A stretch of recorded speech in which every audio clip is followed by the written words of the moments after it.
শ্রাবণের ধারায় অবিরত ছোঁয়ায় পরমারাধ্যা জগজ্জননী শ্রী শ্রী বড়মায়ের শুভ ১৩২তম আবির্ভাব তিথি উপলক্ষে গড়ফা ১২ ক্লাব এলাকার রাজকুমার মালাকারের বাসভবনে ১৭ই জুলাই বৃহস্পতিবার সৎসঙ্গের আয়োজন করা হয়েছে। মাতৃসঙ্গ, সান্ধ্যকালীন প্রার্থনা, শ্রী শ্রী ঠাকুরের গান, কীর্তন, ঠাকুরের কথা এবং প্রসাদ আস্বাদন ও বিতরণের মাধ্যমে সৎসঙ্গ সম্পন্ন হলো।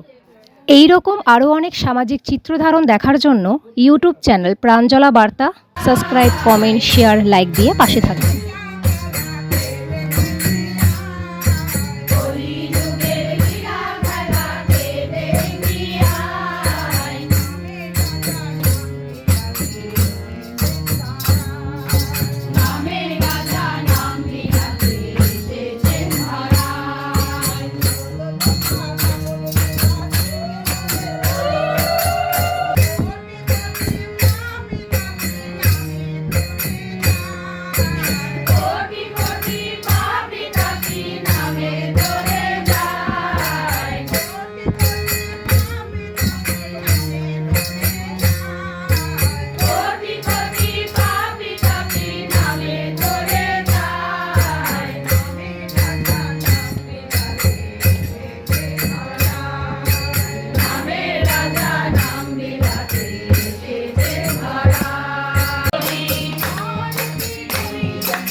যে কোনো ঠাকুরের কাজকে খুব আনন্দের সাথে সম্পন্ন করা এবং যারা এর ঊর্ধ্বে রয়েছেন তাদেরকে একটু মান্যতা প্রদান করা, কেননা এখন অত্যন্ত বিশৃঙ্খলতার সময়, বিশৃঙ্খলা চারপাশে দেখা যাচ্ছে, কারোর সাথে কারোর মতের মিলের খুব অভাব, এটা দেখা যাচ্ছে অপরূপ বিভিন্ন ঘরে এবং বাহ্যিক পরিবেশে। কেউ আমরা তার বাইরে নই, কেউই নই, আমাদের ঘরের ভেতরের পরিবেশ এবং আমাদের বাইরের পরিবেশে কেউ আমরা প্রত্যক্ষ জীবনে যারা দৈনন্দিন জীবনে বিভিন্ন জীবিকার জন্য, উপার্জনের জন্য যারা বিভিন্ন কর্মক্ষেত্রে যাই, সেক্ষেত্রেও আমরা দেখতে পাচ্ছি যে বিভিন্নভাবে আমরা বিপর্যস্ত কিছু ঘটনা এবং বিপর্যস্ত কিছু সময় এবং বিপর্যস্ত কিছু পরিস্থিতির সম্মুখীন হচ্ছে। এই পরিস্থিতি থেকে একমাত্র পরিত্রাণের উপায় হচ্ছে নামগান, তো অবশ্যই তারই সঙ্গে নামগানের সাথে সাথে আমরা যাতে প্রত্যেকের সাথে মনের একটি সম্পর্ক গড়ে তুলতে পারি, এই যে অন্তরের সম্পর্ক, সেটা সুদীর্ঘ হোক। এবং আমার বাবা উপস্থিত প্রত্যেকের চরণে আমার জয়গুরু এবং যারা আমার শ্রদ্ধেয়া বড়রা রয়েছেন তাদেরকে আমার অন্তরে শ্রদ্ধায় নমস্কার। আজকে এই মায়ের বাড়িতে পয়লা শ্রাবণ উপলক্ষে মাতৃ সম্মেলন হচ্ছে। সেই বাড়ি বড় কন্যা জানিলেন ঠাকুর যেমন নারায়ণ, ঠাকুর যেমন জগতের পিতা, জগন্নাথ বিশ্ব ব্রহ্মাণ্ডের তিনি পিতা। আমরা যদি পুণ্যপুঁথি গ্রন্থটা পড়ি তাহলে ঠাকুরকে, তিনি কে, সেটা কিন্তু পরিষ্কারভাবে বোঝা যায়। তিনি বিভিন্ন সময় পুণ্যপুঁথি তো ভাববাণী গ্রন্থ, ওখানে উনি ওনার ভাবটা প্রকাশ করেছেন। তো ঠাকুরকে সেটা আমরা তখনই বুঝতে পারি। এবং বড় মাকে, ঠাকুর যে আমাদের নারায়ণ আর বড় মা যে লক্ষ্মী, আলাদা করে কিন্তু আর কালী বা কৃষ্ণ ওনাদের ভজনা করার দরকার হয় না যদি ওনাকে ভজনা করি, কারণ ওর মধ্যেই তারা বিরাজমান। আর একটা কথা বলেই আমি, মায়েরা রয়েছেন, আমার মায়ের আমার পরম দয়াল এসেছেন, তিনি আমাদেরকে রক্ষা করতেন, তাই তো? আমরা রক্ষা, ঠাকুর যে স্কুলে গেলেই তাকে ছাত্র বলে না, আর মন্ত্র নিলেই শিষ্য বলে না, সেই ওষুধটা নাম করতে বলে। মন খারাপ করে চলে গেল, ঠাকুর তো কোনো ওষুধই বললো না, কিছু না, বললো কি নাম করতে। বাড়ি গেছে মাদের, রে ঠাকুর কি ওষুধ দিয়েছে? বলছে না, ওই তো ওষুধ, ওইটাই তো ওষুধ। তাই আমরা যে নামটা, আমার সোনামাকে সুন্দর করে বলল যে নামটা যেন আমরা সর্বদা করব, আর ইষ্টভীতিটা সময় মতো করবো। যা ইচ্ছা তাই করবে, কিন্তু তা কিন্তু চলবে না। ভালো ছাড়া মন্দ করলে পরিস্থিতি চালবে না। আমাদের সব কিছু আমরা ঠিক মতন করতে চেষ্টা করবো, এবং সময় মতো আমাদের তো এখন মন্দিরে নির্দিষ্ট দিনে ইষ্টভীতি নেওয়া হয়, কোনো অসুবিধা নেই। আমরা যে আমাদের যোগাযোগে যে এত মায়ের আমরা সে এক যোগ সূত্র কিন্তু এক ঠাকুর, আজকে ঠাকুরকে যদি ছেড়ে দিতাম আমরা কিন্তু কেউ কাউকে চিনতাম না।